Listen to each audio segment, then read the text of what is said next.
जो भी पदार्थ अविद्या से परिकल्पित होता है, क्या जो पदार्थ अविद्या से परिकल्पित होता है उसकी एक खास पहचान होती है, ज्ञान मात्रायत्त होता है।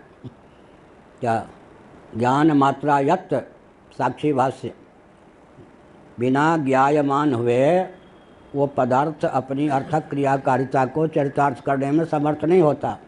इसको और खोल के कहें तो रस्सी के अज्ञान से रस्सी में सर्प उद्भासित होता है, ठीक। भ्रम भी जो है प्रारब्ध पर निर्भर करता है, इसलिए प्रारब्ध अगर गड़बड़ हो तो भ्रम भी मार डालता है। अब एक ही तो रस्सी है, मन अंधकार में निपतित रज्जु खंड। किसी की बुद्धि बन गई सर्प बुद्धि, किसी की बुद्धि बनी सर्प की सर्प बुद्धि, किसी की धारा की, किसी की माला की, किसी की भूछिद्र की, किसी की दंड की बुद्धि बनी। अब इसमें नियामक कौन है? संस्कार का उद्बोधन जिसका हो जाए तो उसमें अंत में तो कर्म मानना पड़ेगा ना। बढ़िया पंचदशीकार ने कहा, एक व्यक्ति स्वप्न में रोजे भिखारी बनता है, और एक व्यक्ति स्वप्न में रोजे पिटाई खाता है, और एक व्यक्ति स्वप्न में महाराजा धीराज बनता है। तो भाई स्वप्न तो पूरा ही मिथ्या है, लेकिन कंगाल होकर दाने दाने के लिए मोहताज हो, डंडा खाए स्वप्न में, उसकी अपेक्षा तो राजा धीराज बने। राधा कृष्णन जी ने बहुत अच्छा लिखा, डॉक्टर राधा कृष्णन जी ने लिखा कि एक था कुंभकार कुम्हार, जिनमें तो गधा, मिट्टी, चाक, चीवर, आवा, उसमें घट वट पकाना, फिर बाजार ले जाना, बहुत से घट बनते समय टूट जाना, अपना जैसे तैसे गुजर बसर करता था। लेकिन प्रारब्ध उसका इतना बढ़िया था कि सोने पर रोज स्वप्न में राजाधिराज हो जाता था। तो बेचारा गधे आदि से पाला पड़ने पर बाजार, मंडी, अग्नि सबसे प्रतीक्षा करता था कब सोने का समय आएगा कि सोने पर स्वप्न में तो मुझे राजाधिराज ही बनना है। तो पंचदशीकार ने कहा कि वरम भिक्षा, अगर कोई स्वप्न में दर दर भटके भिक्षा हाथ फैलावे, भिक्षा मांगे, बाबूजी 2 पैसा 2 दाना, उसकी अपेक्षा स्वप्न मिथ्या होने पर भी राजाधिराज बने तो बहुत बढ़िया है ना।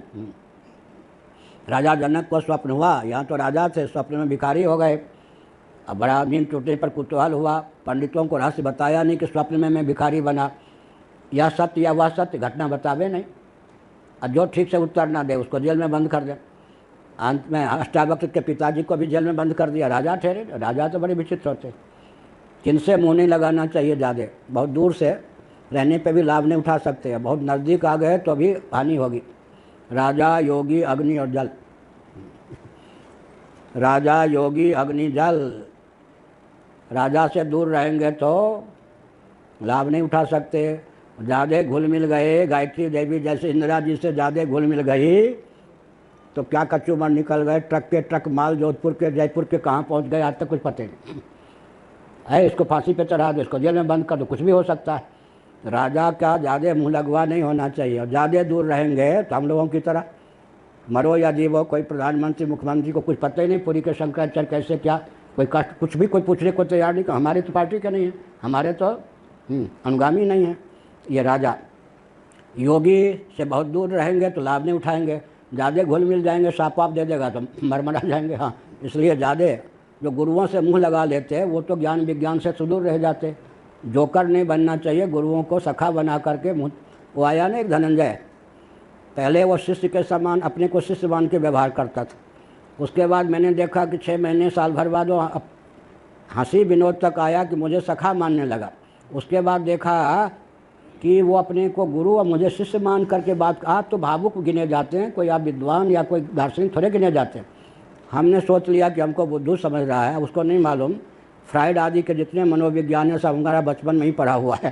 क्या महाभारत तो देख ही रहे, शांति पर क्या कचूमर निकाला है ना, जबकि 10 साल से मैंने महाभारत पढ़ा नहीं। मेरे पढ़े हुए ग्रंथ की क्या दशा है देख लीजिए। तो हमने कहा, हमने समझा कि ये व्यक्ति यहाँ टिकने वाला नहीं है, ये व्यक्ति आतंकवादी है, पढ़ा लिखा, ये ऐसी जगह गिरेगा जाके जीवन भर दुर्गति और मरने के बाद नरक। धनंजय किसी प्रांत का कोई रहा होगा, समझ गए, ये है ना मेरे सामने यंत्र हुआ ना। तो व्यक्ति जो योगियों के यहाँ जाकर मुँह लगवा बनता है या उन पर दाव पेच करता है, वो कहाँ जाकर, हाँ हम समझ गए आप क्या इशारा कर रहे हो। मैं समझ गया कि दिल, हाँ हाँ स्पष्ट हो गया। तो हमने क्या कहा, राजा, योगी, अग्नि, जल। अच्छा, जल से ज़्यादा दूर रहेंगे तो न प्यास बुझेगी न नहाएंगे, और ज़्यादा मैत्री कर ली तो समुद्र ही है, गए वहाँ फिर गए। और अग्नि से दूर रहेंगे तो सर्दी वादी का निवारण, भोजन आदि की, और ज़्यादा अग्नि से मैत्री कर ली तो जले। इसलिए राजा, योगी, अग्नि, जल, इनसे लाभ उठाना बड़ा कठिन। कभी न कभी व्यक्ति चपेट में आके सांप वाप खा जाता, जल जाता, डूब जाता है क्या, या फांसी पे चढ़ जाता। राजा, योगी, अग्नि, जल का व्यवहार करते हुए इनसे लाभान्वित हो, हानि न उठावे। ये बहुत कोई पुण्यात्मा, त्यागी, तपस्वी होता है तब उसके बस की बात है, नहीं तो यहीं इन्हीं से मरता है फिर। इसीलिए कहा।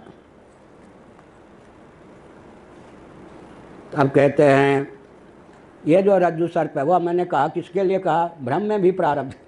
क्या स्वप्न में डंडा खाओ या राजाधिराज बनो, उसमें भी प्रारब्ध। रस्सी को सच समझो या धारा या माला या भूषित है, अगर सुनहरी माला समझेंगे रस्सी को तो रस्सी काटेगी तो नहीं, और आह्लाद तो देख के उत्पन्न होगा ही। और सर्प समझेंगे तो भयभीत होंगे, ठोकर खा के गिरे तो सर भी फूटेगा। बाद में अगर रस्सी में रस्सी का ज्ञान हो भी गया तो हॉस्पिटल तो जाना नहीं पड़ेगा। और कहीं बेहोश ही हो गए, डरपोक इतने थे तो मर भी सकते, और भ्रम का सर्प मार भी देगा। तो प्रारब्ध ही भी विचित्र होता है ना। भ्रम में भी व्यक्ति के संस्कार का योग होता है, संस्कार के पीछे कर्मानुबंधहीन मनुष्य लोग के। इसीलिए भ्रम में बहुत अंतर है। क्या भ्रम में बहुत अंतर है। वहाँ भी किस व्यक्ति को किस वस्तु में कौन सा भ्रम हो। अगर सज्जन में दुर्जन बुद्धि हो गई तो मारे गए या नहीं, भ्रम तो भ्रम है। या दुर्जन में सज्जन की बुद्धि हो गई तो खा जाएगा वो, क्या हो गया ना। मुनि ने हो या बड़ा विकट, कपटी ने खा ही लिया। दुर्जन में सज्जन बुद्धि हो गई तो मारे गए, भ्रम तो है ही।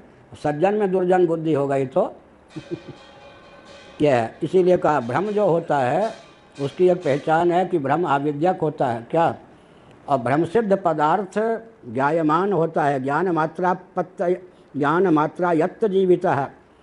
क्या मतलब हुआ कि जब तक रज्जु सर्प ज्ञान का विषय न बने, अनिर्वचनीय ढंग से रज्जु सर्प ज्ञान का विषय, रज्जु ये सर्प वहाँ अनिर्वचनीय ढंग से उत्पन्न न हो, तब सर्प को देखकर भगने आदि की, और अगर सपेरा हैं तो लेने की भावना कैसे बनेगी।